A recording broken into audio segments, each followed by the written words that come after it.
Hello, everyone, and thank you for joining us on today's webinar, Learning and the Future of Work. Our presenters today are David Wentworth, Principal Learning Analyst here at Brandon Hall Group, and Dr. Alan Partridge, Director of Digital Learning Evangelism at Adobe Digital Learning Solutions. Alan Partridge, PhD, is the Director of Digital Learning Evangelism at Adobe Digital Learning Solutions and has 20 years of experience in e-learning, education, games, and multimedia development.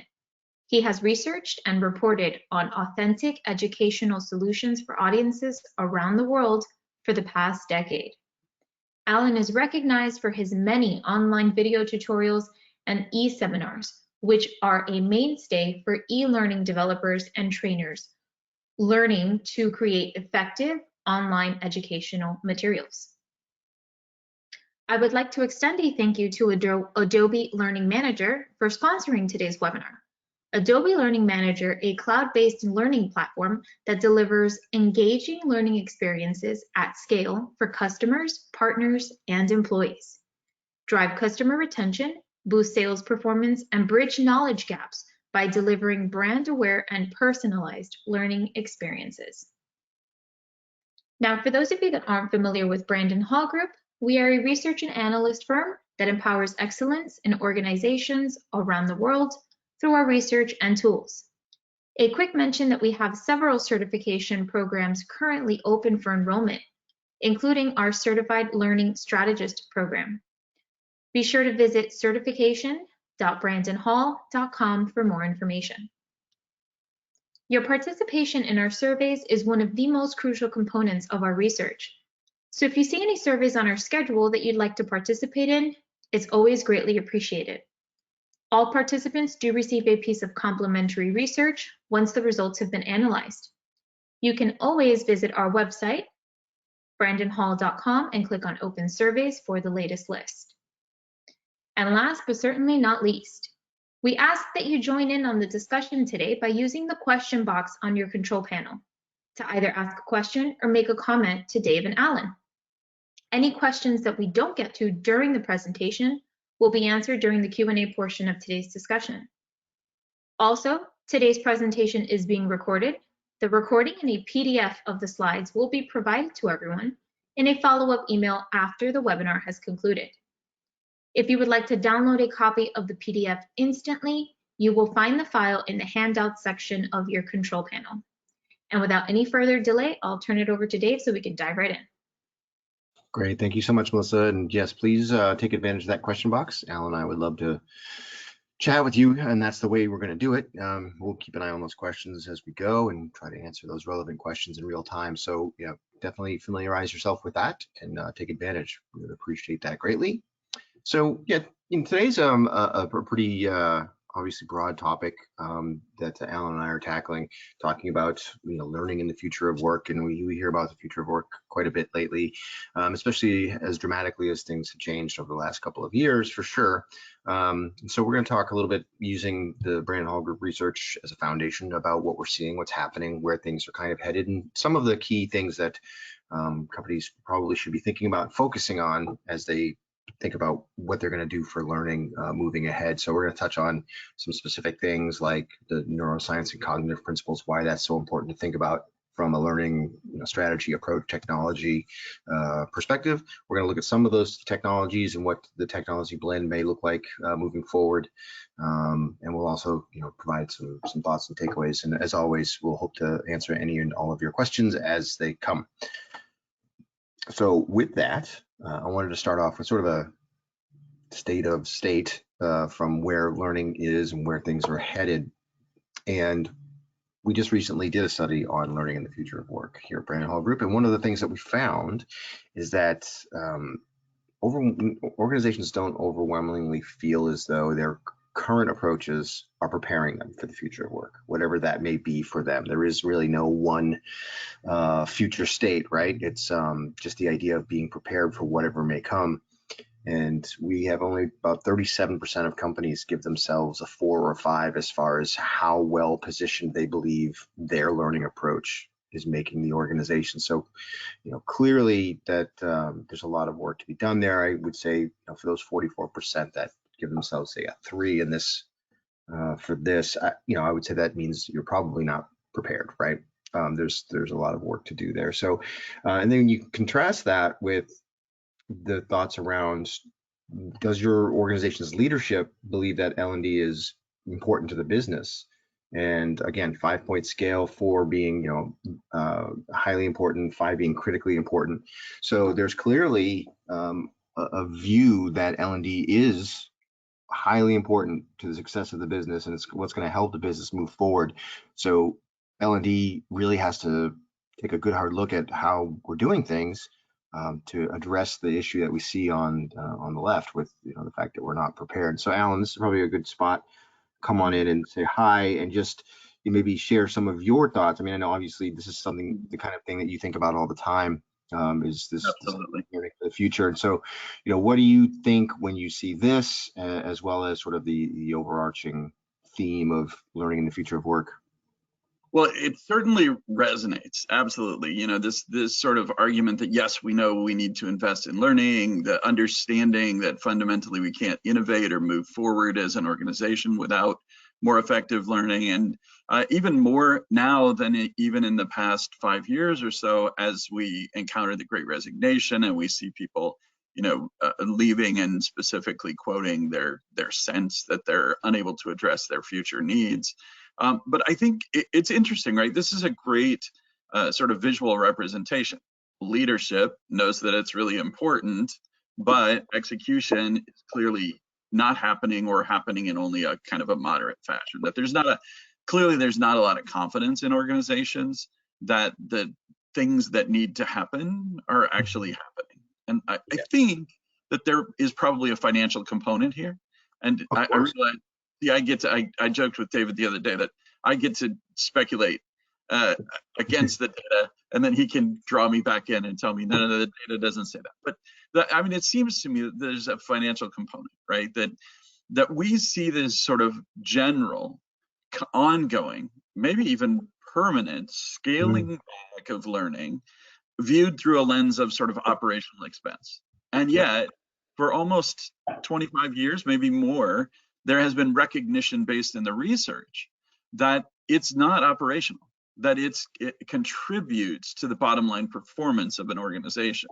So I think that we continue to see that leadership is slow to grasp, but I also would argue that if we think, rather than C-level leadership, and we come back to leadership of within HR organizations or of learning and development groups and so on, I think there's also kind of a reticence to recognize the contribution.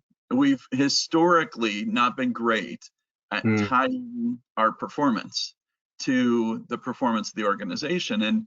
And so as we face that, I suspect that's one of the reasons that we get sort of an emphasis on low end approaches that are essentially about creating economies of scale and doing things more efficiently and handling these tasks in an operational mindset, rather than focusing on priorities, business priorities, aligning to those priorities, and taking the big risks that would be necessary to really push forward with a kind of future-ready mindset. You've sort of described it very well. I think all of those things are at play, and we see that when we talk to companies and we look at our research as well, that learning does not do a great job of aligning the learning strategy with the goals of the business, even though it seems like that would be very common sense. It's not really happening to a large degree. And then learning can't figure out why they can't demonstrate their impact because there is no alignment. And so then they just resort to saying, well, we've got these great completion rates, and that's and that means success, right? And so they're hesitant, and they've always been told when they do attempt to demonstrate learning's impact, the rest of the business, well, there's too many other variables. You can't say that learning had anything to do with that. And they've always taken that as an answer, and that's not true. It's like, yes, there are variables, that is true, but that learning is one of them. And so as we get better at that alignment, you can actually start to claim ownership of your portion of the change and the impact that's happening.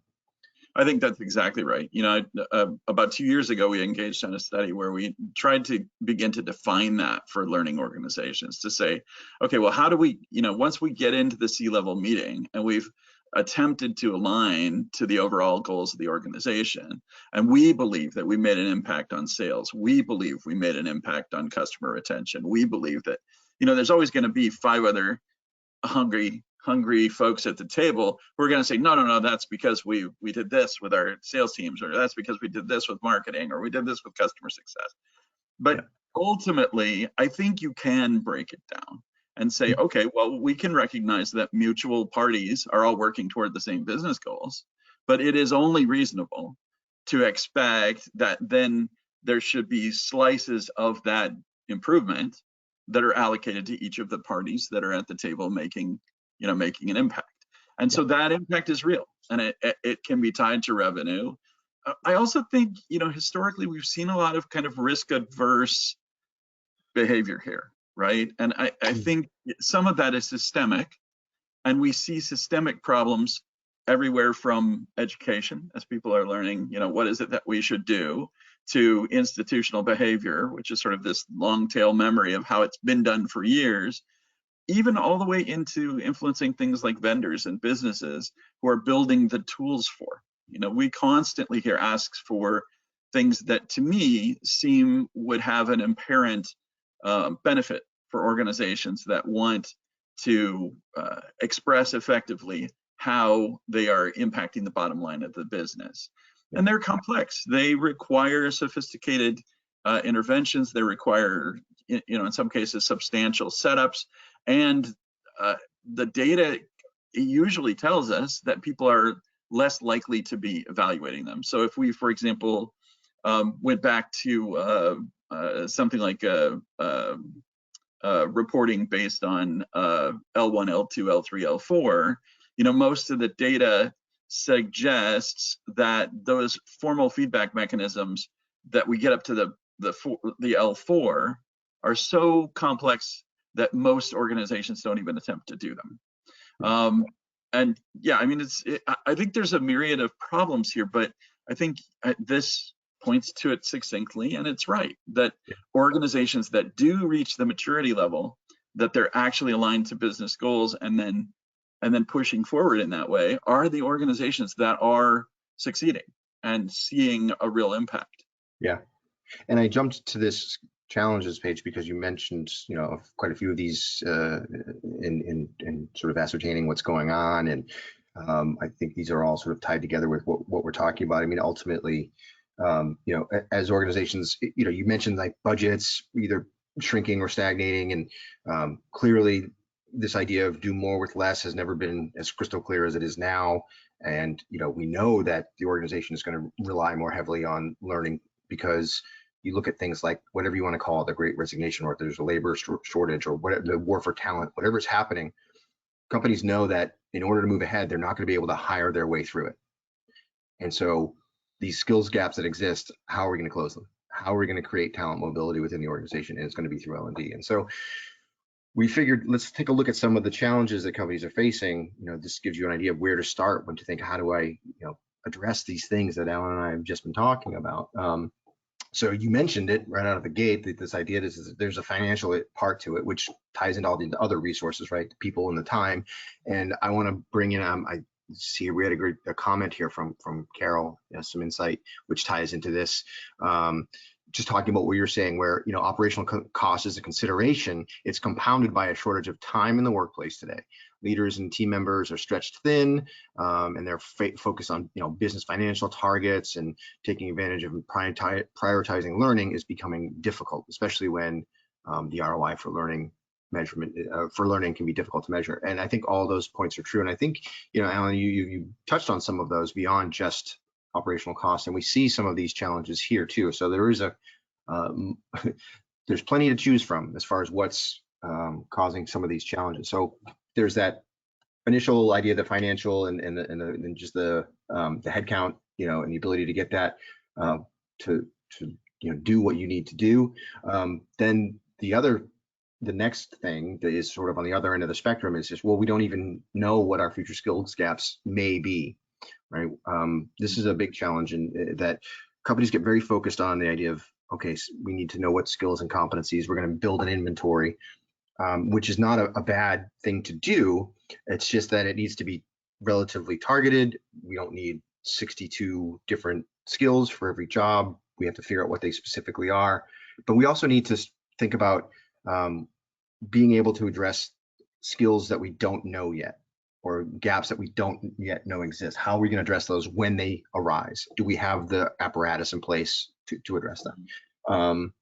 We just talked a little bit about the measurement. So I mentioned that organizations are traditionally pretty bad at figuring out learning's impact. So that means that companies are having a hard time figuring out what skills development we will need. And then there's the technology issue. Again, just for reference, everyone's reference, these numbers, it's on a 5-point scale, where 5 would be it's the biggest challenge, and 1 would be it's not a challenge at all. Right. So there's clearly a lot of things coming together all at once that are creating this environment. And I'd just like to get your thoughts on it. We addressed sort of the financial resource challenges, but let's talk a little bit about the skills side of it. Like, what is it that companies are trying to accomplish here from L&D's perspective?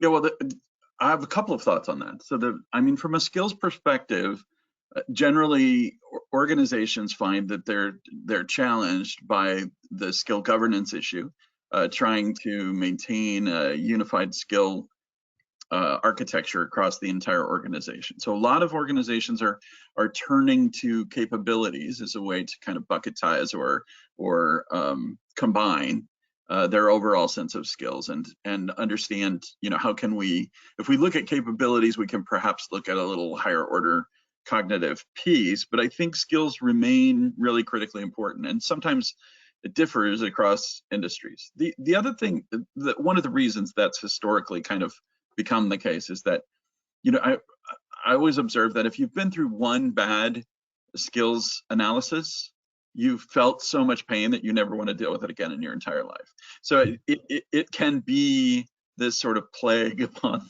the L&D experience as a whole, especially if it was grievous, if it was very painful to get buy-in from various organizations and so on. And it kind of ties to this notion that I've heard over and over again from CLOs and directors of learning. The best advice seems to be, rather than trying to boil the ocean, try to create a viral influence and infect your organization one component at a time. So the basic idea there is, when we look at an overall skills assessment, it generally covers the entire organization, and it generally is sweeping and vast, and it can take a year or more to implement. And then by the time you're done, much of it is out of date. We don't even get into the half-life of skills issues and those sort of things, but it is extremely challenging. But if instead you take a look and say, okay, where are our primary business challenges? Are they around sales? Are they around customer success? Are they around something like that? Can I partner with just one group, one department on a specific project or initiative? And maybe it doesn't even boil the ocean for just that department. Maybe it's just a project that's related to a specific set of goals. Can I do that? And then very carefully go in and set up my understanding of what our overall expectations are, what performance changes we expect to see as improvements, what strategies we're going to put in place to make all of that happen, what kind of follow-up will we do, because the lack of follow-up is the number one reason these pieces don't succeed, right? That you set everything up properly and then don't spend enough time reporting within the organization about the impact and follow-up of what actually happened, what the results were. That builds confidence across the whole group. So I think that's just, I confessed to David the other day, I sort of turned all of these research questions, I'm maybe a little bit too quick to turn into sort of pragmatic thoughts about what action can you actually take. And I think that would be my pragmatic thought about not just skills, but about whole implementation of solutions. Try not to boil the ocean. Instead, try to focus on problem areas and find places you can make the most impact, and then pair that with flexibility and innovation in the leadership of the org. So if you have an org with leadership which is absolutely inflexible and not interested in making progress, it doesn't matter if that's the biggest challenge, probably not the place to start. The place to start is where you've got some innovation space and flexibility and leadership, and you've got an opportunity because there's a clear evidence of a problem.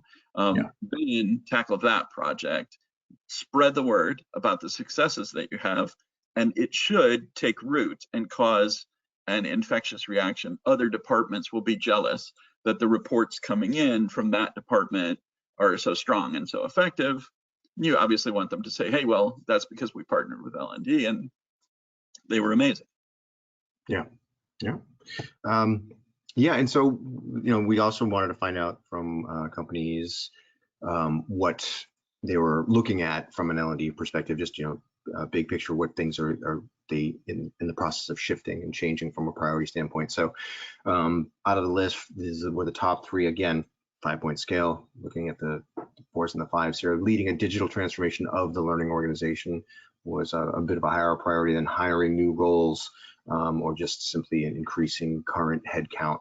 But these are some of the things that organizations are looking at as they move forward, is what are their priorities to meet the needs of the future of work, and knowing that it might be difficult to hire new roles or increase current headcount given the budget issues.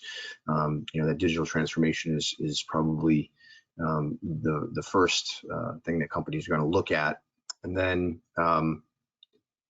but when it comes to the L&D function, there is this question about what do we need to have in order for L&D to be effective in this sort of new world of work.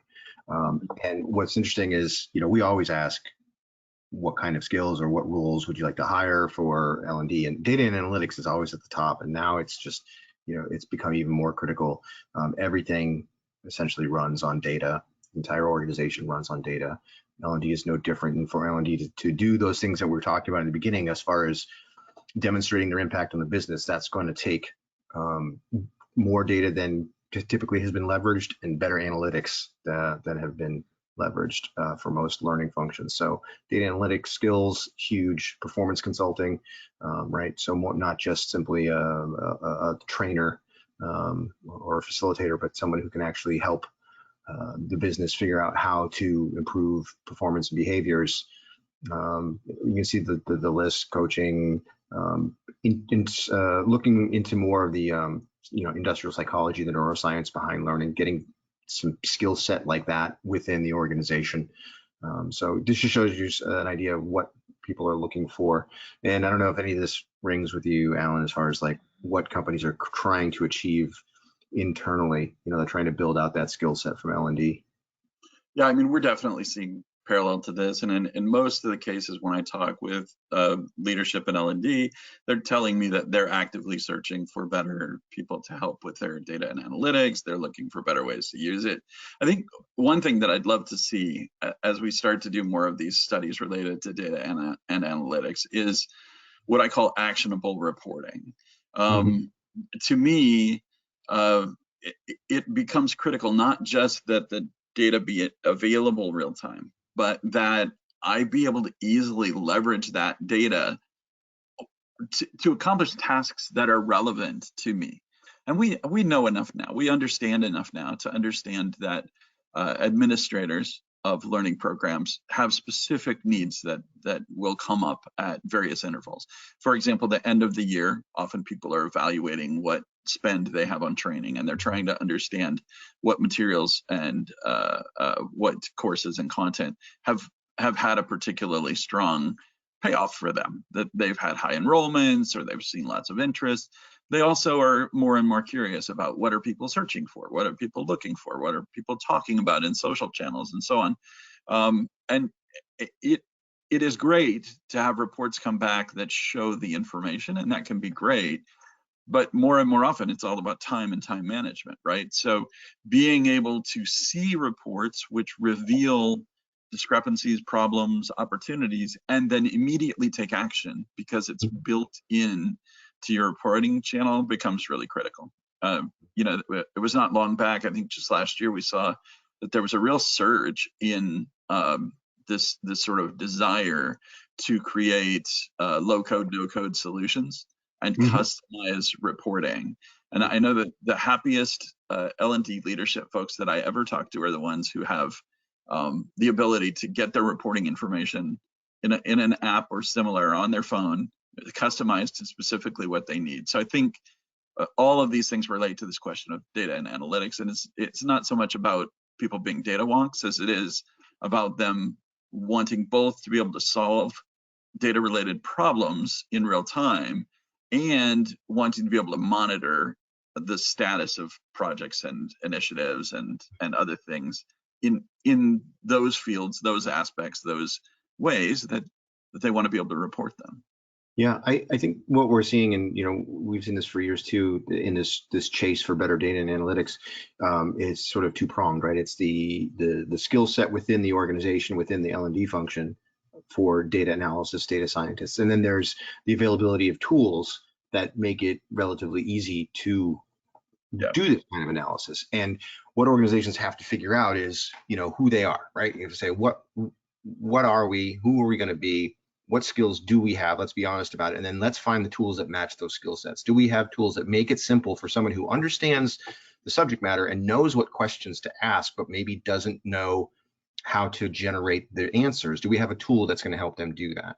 Or do we have full-blown data scientists who just need access to data and can run all the analysis that we need as long as someone's letting them know what to look for? So it's just finding that balance between what the technology you have is capable of and what skill sets you have to make the most of that. But really it's about being able to answer questions that instead of simply reporting out raw data. Exactly. And we'll see some splits here as well. I think the talent teams will have a different set of needs that can become more challenging as data problems. We're also seeing some convergence of technologies that both help that and make it a little more cloudy, right? So the convergence of reporting technologies related to talent with solutions that are related to recruiting processes and the like start to put us in a different kind of space. And the same thing on the L&D side, the convergence of more and more learning and development technology with more and more experience technology with sort of marketing expectations and demands that start to bleed over more into engagement concerns. Those will also continue to sort of grow our needs for a solid technology base for the data, but also for analytics experts who can demystify the data. You're gonna get what I mean, right? So that, in other words, sometimes you've got data and analytics support on your team, but the data is so fine and so specific that it's communicating a wealth of information, but only to your data analyst. And there is this need to translate that into a form that considers the actions which need to result as an outcome from the data discoveries. Yeah. So the other side of this coin, right, is this is what kind of skills that L&D is looking for themselves to better meet the needs of the business moving forward. But then there's what are the kinds of skills that the organization needs, and this comes back to the conversation we were having a little bit earlier around what are the skills? And yes, obviously they're very specific for each different organization based on sort of industry and what you're doing. But more and more organizations are realizing we need to do better at these things, which maybe had been traditionally called soft skills, but obviously are clearly more than that, right? And that if we're able to build these kind of things, which used to only be in the area of leadership development, if we can build these kinds of things throughout the organization, it's going to make us more resilient. It's going to create better leadership pipelines, and helps with talent mobility, because these are the kind of skills that are applicable regardless of role. And so we see that what is the kinds of things that L&D is hoping to address from a skills perspective, and they want to be able to create better learning agility, right? People be able to learn more different things faster, help build design thinking, emotional intelligence, digital dexterity. A lot of these things, some organizations may think that these are, inherent and you can only hire for them, right? Once you've got people, you're not going to be able to build emotional intelligence, but that's not true. There's a lot of different ways to approach this and programs to put in place to help people explore emotional intelligence and get better at leveraging it and understanding it better for all of these things. And so, we just find that this is sort of the new idea around skill building is, can we build these kinds of critical skills that the entire organization needs up and down? And I was just curious, Alan, do you get into these conversations with the clients and the other companies that you speak to, that, when they say, how do we build these kinds of things? Are these the kind of things that they're looking for? They're absolutely the kinds of things that organizations are looking for. And that's those more mature organizations that we see attempting to address capabilities. Those capabilities usually are aggregates of the things you see here on this list. They're all about trying to enhance these sort of, you could call them soft skills, but they're future skills, right? And it's a recognition that these are things which are having a more substantial impact overall. And of course, this obviously links directly to the question of, are the tools and solutions that have existed for the past 20 plus years that are really more designed to evaluate knowledge, are those doing us a disservice when we try to apply those to help people enhance their abilities in this space? Yeah. And that's a perfect segue, because that's just it, is that the idea is, the traditional learning approach is not designed for these types of skills. This idea that you're going to put somebody in a classroom and they're going to figure out emotional intelligence, and because they got attended and got a 95 on the assessment, good to go, right? And so we have to think about different ways of approaching learning. That brings us into this little bit of a specific area that I brought up in the agenda, and we wanted to talk about this because, first of all, I am fascinated by it. I think it's a really important key element to all of this, and I know that Alan, you and Adobe Learning Manager as a organization and as a solution really focus on this part of it.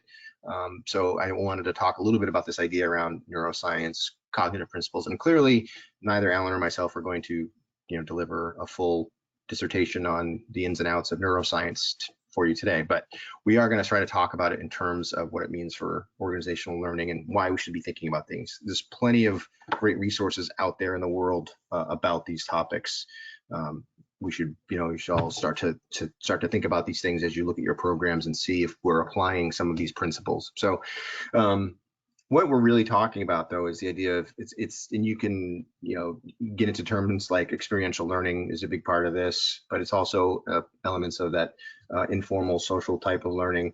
But the idea that it isn't just absorbing information, right? It's about of creating understanding, and it's about the senses, experience, thought, reflection, practice, all of these things, about problem solving skills and critical thinking skills about any type, any topic for learning. So trying to understand if we can create these types of learning programs, these learning experiences that take these things into consideration to help, build engagement, to help improve retention, to help with, application of the knowledge on the job.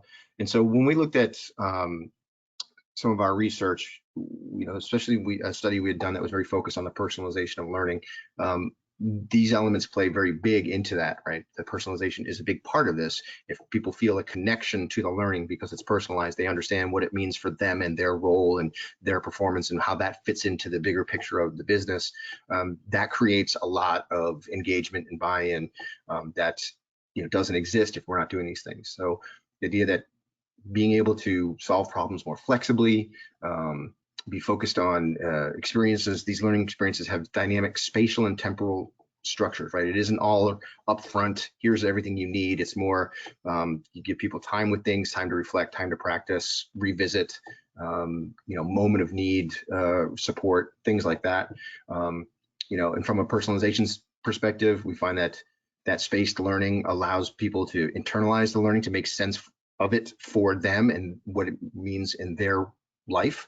And then, of course, that practice, if they're able to practice and apply the knowledge and skills, that makes the learning real for them. It internalizes it. So we found that we ask companies, going back to that earlier data around, are you prepared for the future of work, right? Is your learning approach preparing you for the future of work? Among those companies that say, yes, we are prepared, 80% of them consider these types of principles very important to their learning programs, where only 65% of those that were said they were unprepared would say the same. Now, those are still both relatively high, showing how important these elements are, but showing that those companies that already seem to, there's at least a correlation that they pay more attention to these kinds of things. So, Alan, what are your thoughts on this? And again, like I said, we're not going to be able to unlock the entire box of mysteries around neuroscience, but what does it mean to you when you think about it in terms of learning? Well, I think there's a substantial body of research that reflects these kind of core ideas, and that ultimately, I kind of think of it this way, that the world that we sort of built as a foundation was all about knowing facts and information, and being able to repeat those at least within the limited time span that one can remember while those facts and information are relevant. And then when we combine that with something like the half-life of skills and the rapid rate of growth that we experience in the world, it only makes sense that if skills are declining at a rate of, we probably can't put a number on it because it's too broad considering different fields, but if they're broadly declining at a rate where skills become substantially less valuable and possibly even useless after, say, 2 years, then we put ourselves into a sort of giant space where knowledge-based information is simply not sufficient, even if we could remember it, which we know is less likely to occur because these facts and information components effectively we treat as trivia when we do it that way. And so we think about things like online quizzes and that sort of thing. Those are all geared toward effectively rote memorization. Now, is there still room for rote memorization? Sure, absolutely. But ultimately, it's not the same thing as an experience. And we all know this. The research tells us the same thing. And that's fundamentally the difference, right? That practicing a thing, doing a thing, learning a thing by experience and direct observation and reflection, by shadowing people and doing those experiences are more deeply held. They're more deeply held for all the reasons you list there, right? That the closer we are to the actual circumstance in which the behavior is expected to be performed, the more likely that knowledge transfer will stick and stick hard for a very long time. And as we reflect on these concepts as they relate to the higher order learning skills that you listed in the previous slides, that those reflections are going to drive us to make stronger neural connections. So we understand what's going on here, at least conceptually, that the mind is building a much stronger network. It's more likely to not just know the thing, but to do the thing as a result of the interaction, which is familiar because it's something that's been practiced effectively. Yep. And so, yeah, I think this all just makes sense. And it's so exciting to be here at this moment, because I think we've known from the research for quite some time. I think what the world is showing us is, if we look at this sort of notion of, who's it, Kurzweil's ideas about the moment of singularity, where the information is coming so fast that we can no longer grasp all of the major bits of information in the world. If you sort of use that paradigm and apply it, you can say, oh, well, if I can't know everything there is to know, I better have maps about how to adapt to and respond to the new things that are coming at me quickly. And that's really what these skills like critical thinking and emotional intelligence, et cetera, they create a matrix for us so that we can process the information, new information, at a much more rapid rate based on the kind of rules and principles that we've established in that map. And I think, one of the things that's happened is, you're right, this research has been around. This is not new, these ideas, clearly.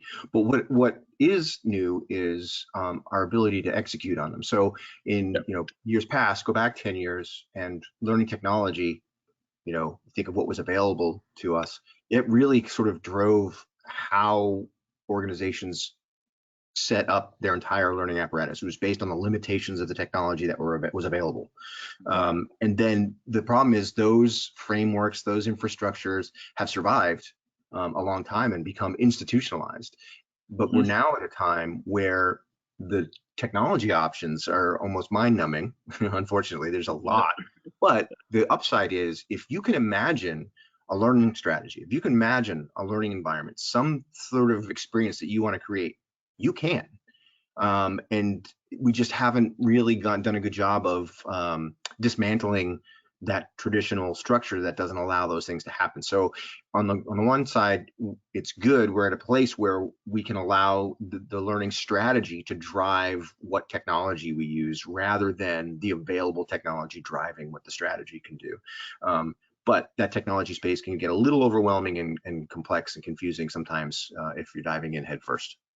Exactly. You know, I had a design instructor many years ago, and he said something that sort of jarred me to my core. He said, "Alan, the worst thing that ever happened in the history of the world was the invention of the wheel."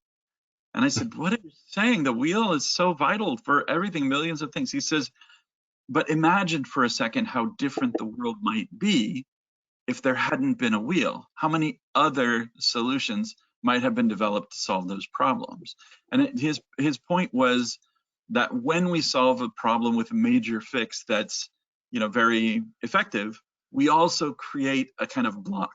And here I think we're identifying that sort of block. We've got a pre-existing solution which is insufficient for our future needs, which in many ways is systemic and kind of gets in the way. I love the way you put it, that organizations can imagine learning solutions and then can execute. And that's so true. The most effective projects that I get to work with are the ones where someone sat and just dreamed about what they needed to do to effectively get their people to where they needed to be on whatever it was. And then, you know, we get excited when we partner with organizations like that, because that's open field, and we know there are going to be lots of innovations and lots of value adds, and we're excited to be able to, you know, be a part of that experience. And oftentimes those lead to new technologies. Yep. Yeah, no, that's the fun part, right?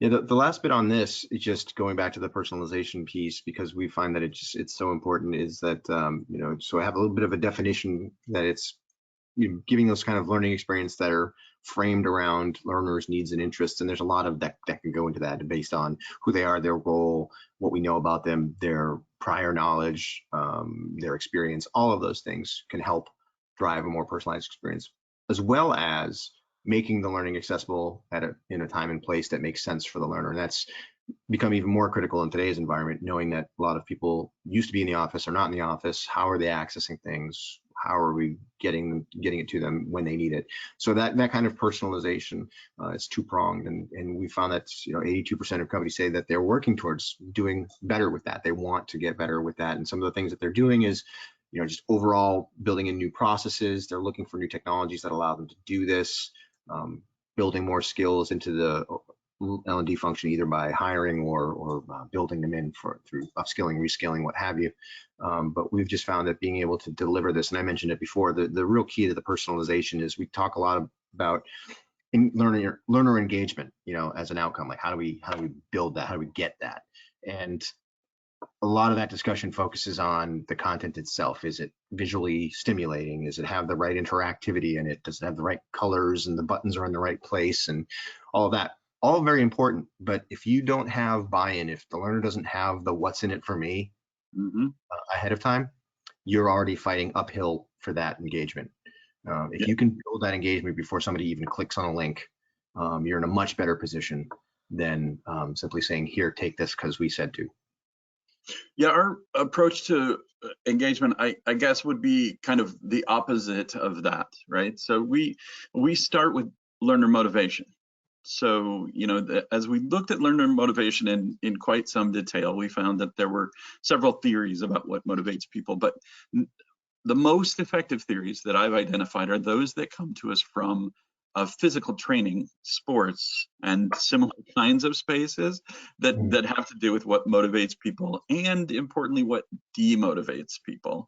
And so starting with demotivation as an obstacle to learning and then looking at motivation, we're able to identify proactively what are the things that are likely to hit. And just as you said, you know, the presence as a motivating factor of a sense of purpose is one of the primary aspects that motivates people. Another is a sort of sense of self-guidance or independence. We think of it as autonomy. People are much more strongly motivated when they have this sense that they are in charge of their own lives, worlds, and schedules.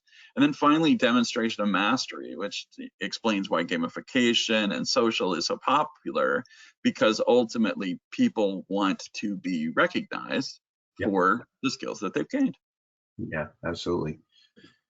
So for the last piece here, we're going to talk about where things are kind of going from a technology standpoint. We've touched on it a lot in talking about all these various other things, but just to give folks some data and some things to think about, the first thing that struck me was we just asked, you know, looking at your current learning ecosystem, how would you rate it? And you get three choices. It's either inadequate, it meets your needs, or it's advanced, it's better than meets your needs. And you know, we can't define what those are for people. It's up to the organizations to determine whether or not it meets their needs. There is no particular gold standard for us that says that it's adequate. It's, does it meet your particular organization's needs? And 45% say that their learning tech ecosystem overall, like all the different parts and pieces, is inadequate right now. So we're already in a bad spot from a technology standpoint. Organizations don't have the technology they need to execute what they're trying to do now, and chances are that that's not, you know, that's going to be even more of a challenge moving ahead if they aren't able to make some changes. And so just to get a sense of, okay, what is this sort of learning technology ecosystem? We asked organizations, how often does your organization use these types of modalities in your programs?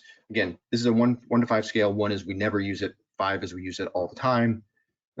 So e-learning courses, VILT and ILT are the top 3. No surprise there, other than if I showed you any of this data from early 2020 and then going back 10 years, ILT in person would be number 1 with actually a pretty large gap. And so that's the one thing that I will say that the pandemic has clearly done for learning function is made them really rethink their ILT strategy. So this goes back to that traditional framework and apparatus that's in place. I by no means am a end of the classroom person at all. I think it's a very important piece of the learning picture, but this has given our organizations an opportunity to really rethink what are we doing when we get people together in person, and maybe there's better ways to do that. But this just gives you a sense from a technology standpoint, all the different things in play. You can see from videos to coaching and mentoring tools, more micro learning, trying to deliver more mobile-friendly learning. You see some of these things at the bottom, even though they seem to be low on the list from a scale of 1 to 5. You have to realize that like online games, you're not going to see organizations use them all the time, right? They're specific for unique use cases, and so you're going to see them used occasionally. But this just gives you a sense of how broad a learning modality ecosystem can actually be, for sure. And Franciella is mentioning how her organization uses both in-person instructor-led training as well as computer-based training. And that's a very common blend that we see. Organizations were doing that prior to the pandemic, a lot more CBT now, and but also looking for ways to do more. And I think that a lot of that falls into like the collaboration communication space, because if we're not bringing people together in person anymore, how are we keeping them connected with their peers as we move forward? And just the last few things on the technology stats as we continue the discussion. What kinds of technologies do companies think will be important as they try to address future work requirements? And so the first thing was coaching and mentoring tools. Anything that can facilitate coaching, mentoring, I think this is a big deal. We find that companies find it to be a very effective tool in learning, but it's difficult to scale. So that's where technology really comes into play for sure. How do we scale coaching and mentoring in a way that makes sense for any organization, not just a large organization? LMS still in there strong as the sort of centerpiece of a learning technology ecosystem, no surprise there. But you see some of these other tools, an adaptive learning tool, something that shifts and changes and delivers a different experience and pathway for learners depending on what's actually happening in their life from a learning and from a work perspective. We're seeing more and more interest in that, having tools that do that. You can see that technology inherent in some LMS and some LXP platforms, so it's not necessarily a standalone technology, but we're seeing a lot more interest in that kind of thing. But this just gives you a sense of what's going on from a technology standpoint. And Alan, being in the technology space, are you seeing some of these things, like companies are coming to you looking for some of these solutions? Definitely, and it reflects about the same percentages that we see here. I'm always confused by the adaptive learning one, because I think that maybe that's more trend than actual benefit or value. So I always want to drill in on that and understand better why the interest. But this also reminds me of a heat map that we've worked on internally, which relates to what is the engagement, the kind of underlying engagement or the maturity of the level of depth that's there for the learner versus what is the specific approach that's being used. And I think this one really displays how the more reflective approaches, the approaches that are more practice derived or oriented and so on, are what is on people's minds. So I think this just reinforces the data from earlier. Yeah, and then the last couple of things to sort of drive the point home, in our study, we asked organizations, does your learning approach have a strong positive effect on a series of different outcomes? And these would be like employee engagement, individual performance, organizational performance, time to productivity. And those organizations that said, yes, our approach has that strong positive impact, we called them the high impact group, and the others we called the low impact group. And then we went to see, okay, what are they doing differently? What is different about their approaches, if anything? Well, it turns out those high impact organizations are far more likely to say that they use these kinds of tools and modalities more frequently than those low impact companies by a wide margin, right? So video coaching, informal micro learning, all the way down the list, huge gaps between what those high performing organizations are doing or high impact learning functions are doing compared to the low impact. And then keeping with that theme, going back to what we're talking about from a neuroscience and cognitive principles, those high impact learning organizations are also much more likely to provide learners with the ability to reinforce and practice and apply their knowledge. And so it just shows a correlation that these things that we were talking about conceptually, we're seeing that organizations find that they are working. We're finding that correlation between companies that say they're having a strong impact, that it's actually having an impact on key outcomes, not just basic, smile sheets. And this approach is actually having that kind of effect. And I think that's, really key of this. We want to, move forward. I think the future work is going to require that we're able to do these things in new and different ways. And that's why I think, you're talking about adaptive learning. I think to me, that's what's at the heart of that is we go back to doing more with less. Companies want tools that are able to automate things in a way that make the learning more personalized, more targeted, so that the L&D team's time is saved for more strategic activities, and the learner's time is used better because they're not getting redundant material, they're not getting stuff that's outside their scope unless that's what they need or want. Just trying to streamline the whole process so that everyone's getting what they need when they need it. And I think that's really what where things are headed. So from there, Alan, I think we're here running up to the end. I do have like a couple of questions for the Q&A that I'll get to, but it's the idea of moving from just learning to experience, right? So I think you had kind of touched on this a few times, Alan, this idea that it isn't just I've acquired the knowledge, right? It's can I actually apply it? Are things happening in a better, different way because of the knowledge that I've acquired? And then the idea around just trying to get L&D itself to be more agile, to look at the way in which software development has evolved over the years. L&D on the one hand likes to borrow from that world, and they use, say, like the ADDIE model for building content, base that on a waterfall model of software development. But very few software teams in the world today still use waterfall. They're now building Scrum teams and using much more agile processes, yet learning has not made that evolution. So learning needs to get into that mindset in order to keep up with the changing needs of the business. And speaking of needs of the business, I think we touched on this, Alan, quite a bit, is this just getting better at creating that alignment between business goals and learning outcomes, getting a better relationship with the business, the stakeholders, understanding what their needs are, as opposed to just coming and saying, hey, give me a training program. It's what do you expect people to do? What do you want people to do differently? What do you need them to do better? Let's translate that into learning outcomes, right? So in order for this thing to happen, this is what should happen in a learning environment, and then start to build based on that. And not only are you now targeting specific outcomes, you're in a much better position to measure the impact that it's happening. And then the last one is just that personalized approach, that what's in it for me, for the learner, is really critical. That it's why this learning matters to me in my role, how it's going to help me be better at my job, and help in turn help the business, and so everyone wins. And so I'll give you, Alan, the chance to sort of give the parting thoughts here and the last thoughts on the takeaways before we answer some questions. Yeah, I think that's a beautiful summary in terms of the takeaways, and it really does.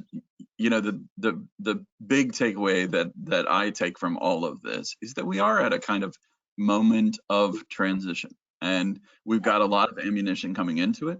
We know what to expect. We can see the clarion call that ultimately we do want to be able to move into this experiential zone, reflection zone, et cetera, in order to ensure that learners are taking away tools that they can use to process more information quickly. It doesn't necessarily mean that we abandoned all of the prior solutions, but instead that we can augment that toolkit with tools that we know are more relevant for applications related to these kind of deep processes. Yeah, some great research, David. Absolutely amazing. Great, yeah, thanks. And we're always happy to find these things and share them. I always find it fascinating. One of the questions that came in actually pretty early on, but I wanted to save it because it seemed to make sense.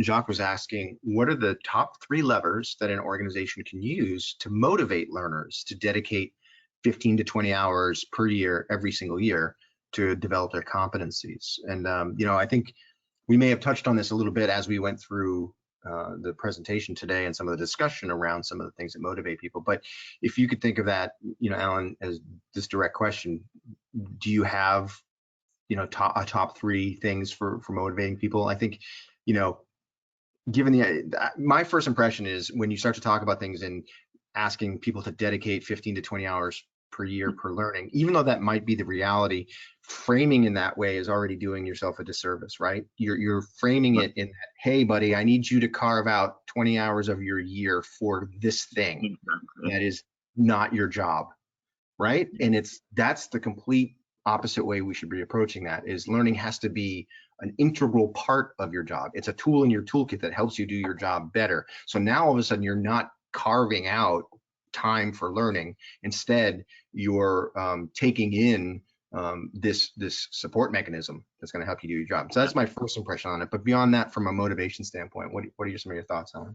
I think of those levers always as purpose, autonomy, mastery. Purpose is really what you drilled in on, that notion that they need to understand why they're doing it. Because just as you described it, from their perspective, you're interrupting their real job. Now, we may argue that that's not exactly the case, but that's how people feel. Autonomy, right, that is a similar related kind of concept, which simply says, let me be the master of my own work. I know what bandwidth I have today and next week and so on. So this constant kind of nagging or beating me with a stick is not necessarily going to be impactful or effective.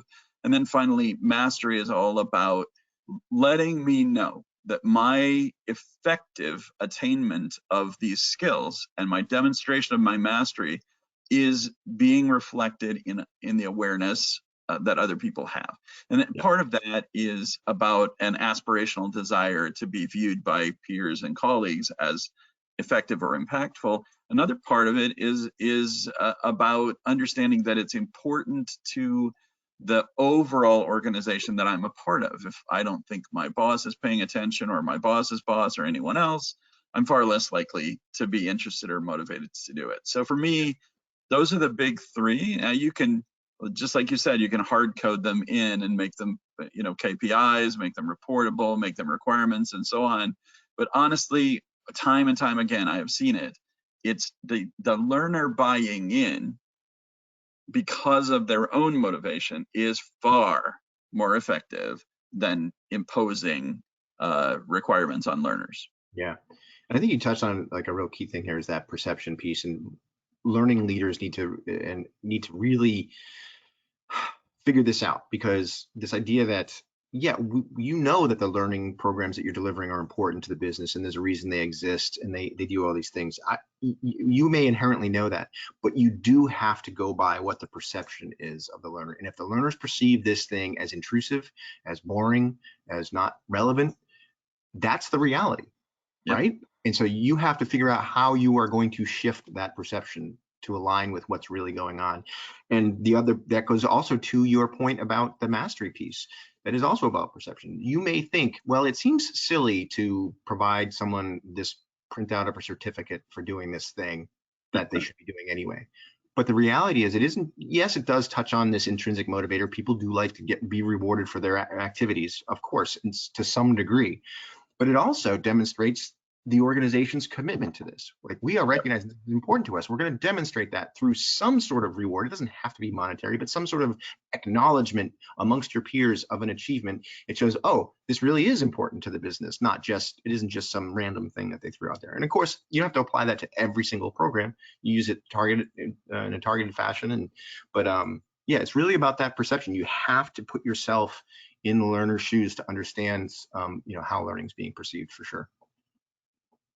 Absolutely.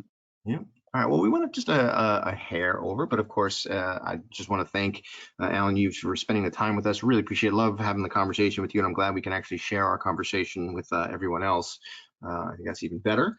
And of course, thanks to Adobe Learning Manager for sponsoring the webinar, for sure, and giving us the hour of time and putting this out here. So folks, this is all in the PDF that's available in your handout section if you want to download it right now, or if you haven't already.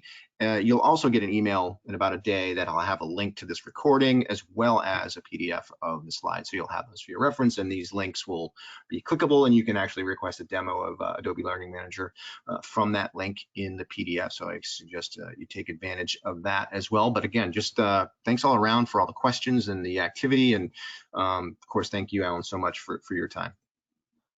Thank you.